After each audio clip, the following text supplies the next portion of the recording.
Bueno, muchas gracias a Ecopolítica y a Clave por esta invitación. Estoy además en un espacio en el que me siento muy bien, porque ECO es ya casi mi casa, un sitio donde he vivido cosas muy bonitas. Vine además a la inauguración del local y le dije a Barcia, este local tiene mucha magia, como él ha dicho, ¿no? Y de alguna forma creo que es verdad. Se han hecho aquí cosas que son y han sido y van a ser muy importantes para nuestro futuro social y político. Bueno, a mí me ha tocado hablar de ideología, del ecologismo como ideología, y me parece que al hablar de ideología nos tendríamos que preguntar fundamentalmente tres cosas, aunque creo que la esencial es la primera. ¿Qué queremos ser? ¿Cuál es el desideratum? ¿Cuál es la utopía que tenemos, digamos, en el horizonte?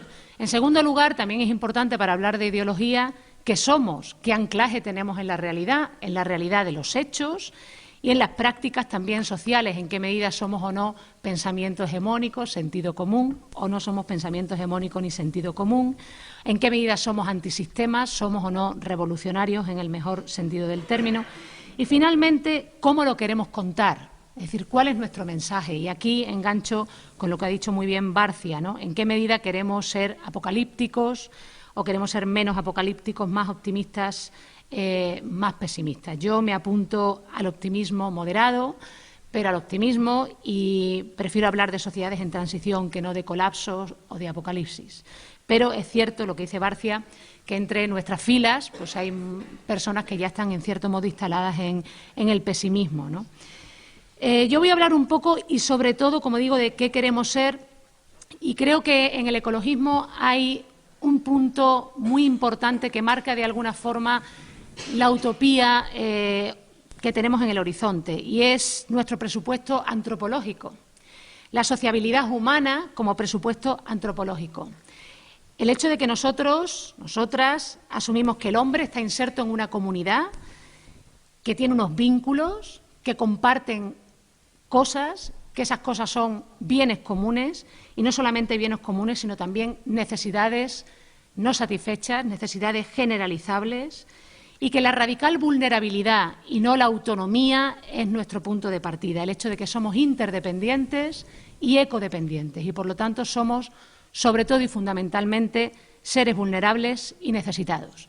Precisamente porque tenemos ese presupuesto antropológico, tenemos un modelo productivo, distributivo y de consumo que es revolucionario, en cierto modo, es decir, que se opone al modelo vigente, ¿no? Tenemos un punto de partida que tiene que ver con ese presupuesto antropológico, que es que el hombre no es la medida de todas las cosas, que la naturaleza no está ahí para satisfacer nuestros deseos, nuestras pulsiones, nuestros intereses y nuestras necesidades entendidas de forma subjetivas y cuantitativas, y que todo tiene un límite y que ese límite es estructural. Precisamente porque partimos de ese presupuesto antropológico, tenemos, de hecho, esos tres puntos de partida. Y eso hace que nuestro modelo productivo, el modelo productivo en el que estemos pensando, sea eminentemente anticapitalista o, de alguna manera, antiproductivista, precisamente porque el capitalismo y el productivismo no reconoce límites estructurales. El capitalismo se orienta a obtener el mayor beneficio posible en el menor espacio de tiempo posible, una especie de producción infatigable basada en la ideología del crecimiento indefinido. Por eso, precisamente, también las estrategias productivistas que se establecen frente a la crisis económica no son estrategias ecologistas. Me refiero a tres: recorte de políticas sociales e ideología de la austeridad, en el peor sentido del término, es decir, que los ricos paguen menos para que puedan ganar lo mismo. 2, externalización del coste ecológico y social, descontando, por supuesto, siempre el futuro. Y 3, en el mejor de los casos, mercantilización de los recursos, asignación de un precio y, por tanto, capitalismo verde. Esas tres formas, digamos, de dar solución a la crisis económica no son ecologistas. Además, pensamos y tenemos otro modelo, digamos, de distribución que se basa fundamentalmente en el reparto de la riqueza, en el pago de la deuda del trabajo. En esto coincidimos también con otras ideologías, pero además nosotros añadimos el pago de la deuda ecológica, deuda de carbono, biopiratería, pasivos ambientales y exportación de residuos. Y además tenemos otro modelo de consumo basado fundamentalmente en la autocontención, sustituir la soberanía del consumidor por la gestión global de la demanda, pensando muy mucho qué son y no son necesidades y qué son y no son satisfactores de esas necesidades. Nuestra comunidad política, la comunidad política ecologista, se basa en 4 ejes: democratización, redistribución, descentralización y autogobierno y sustentabilidad. Democratización supone simplemente superar los límites de la democracia representativa tal como hoy, digamos, se nos presenta. Una democracia como mercado, una política business basada evidentemente en partidos atrapalotodo que en lugar de electores ve clientes. Partidos desideologizados y distanciados de sus bases, burocratizados, centralizados, donde, como estamos viendo ahora, en Ferraz, por ejemplo, lo que hay es fundamentalmente una carrera por el caudillaje. Liderazgos verticales, depredadores, machistas, patriarcales. Precisamente este es el resultado de ese modelo de partido. Digamos que ahora, por decirlo de alguna forma, de aquellos... ¿Cómo se dice de aquellos barros son estos lodos? De aquellos polvos. De aquellos polvos son estos lodos, me he liado. Los barros y los lodos. Total, es todo, en realidad, está todo bastante embarrado, digamos. Bien, el segundo eje sería el de la redistribución. ¿En qué consiste este eje? Consiste en reformular un Estado keynesiano que es productivista y patriarcal, donde las políticas sociales son sobre todo subsidiarias del sistema productivo. Esto significa que están orientadas fundamentalmente a incrementar el consumo, la producción y, por lo tanto, el crecimiento. Y supone, además, redistribuir el poder social de 2 maneras. 1, garantizando el derecho de subsistencia. 2, limitando la propiedad privada. Decía Rousseau, el derecho de cada particular sobre su bien está subordinado al derecho que tiene la comunidad sobre todos los bienes. Toda propiedad es pública porque el poder último de decisión sobre la titularidad del bien pertenece a la comunidad.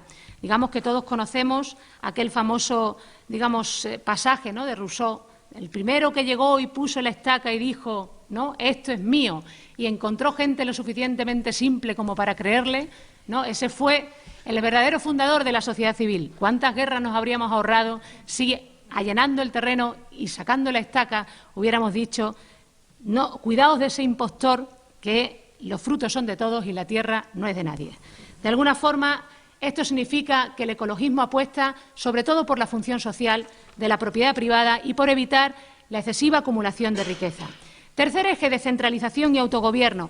Descentralizar supone asumir que hay comunes locales, hay comunes globales y, por lo tanto, que el Estado no tiene que ser suprimido, pero sí tiene que ser superado, que necesitamos diferentes instancias políticas coordinadas y una enorme distribución de competencias, que necesitamos ahondar en un municipalismo, si queremos aterrizar, integrador, participativo, de vocación federativa y de cooperación solidaria.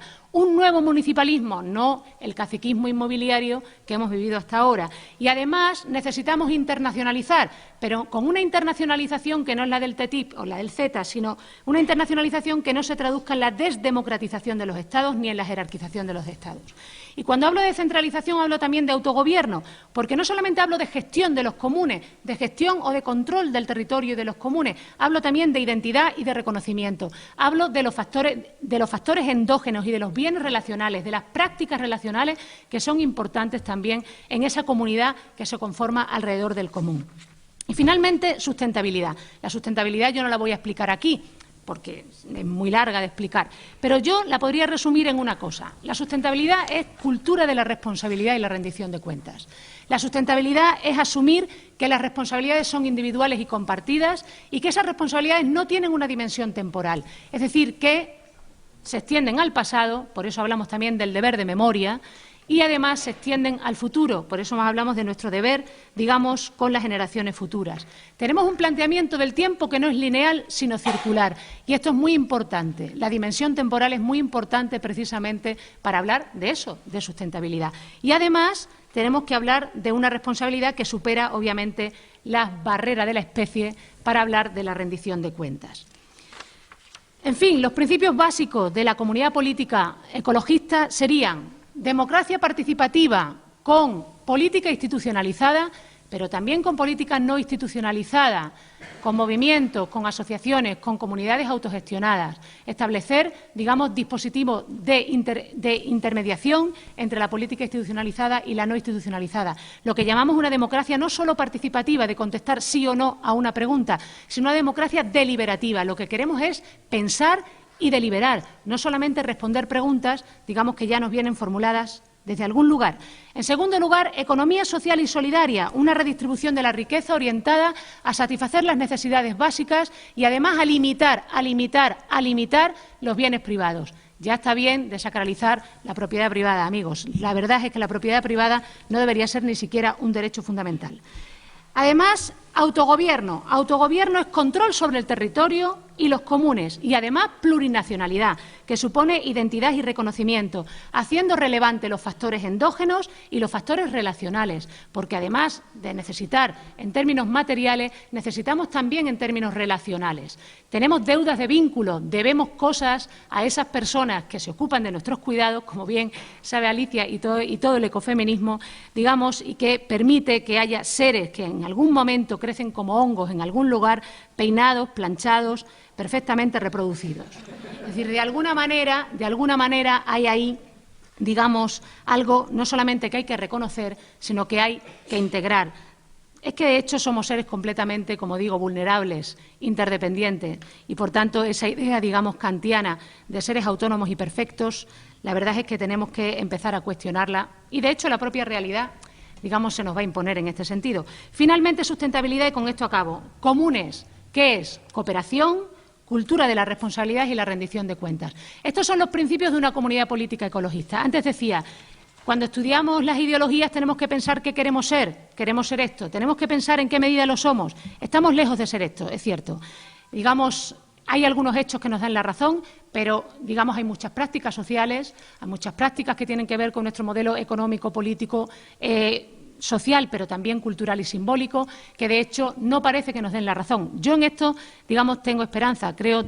Soy de las que creen que el capitalismo va a implosionar. Y, de alguna manera, de lo que se trata, digamos, es de prepararnos, en cierto modo, para eso, evitando el mayor número de víctimas posible. Y, finalmente, decía cómo lo queremos contar. Yo creo que hay que contarlo con alegría, hay que contarlo con alegría, hay que contarlo con convicción, hay que contarlo con esperanza. No se puede ser pesimista ni pájaro de mal agüero. Primero, porque nadie quiere problemas. Y segundo, es decir, porque es una mala estrategia. Y segundo, porque además hay también buenas razones para la esperanza. Con esto termino. Muchas gracias.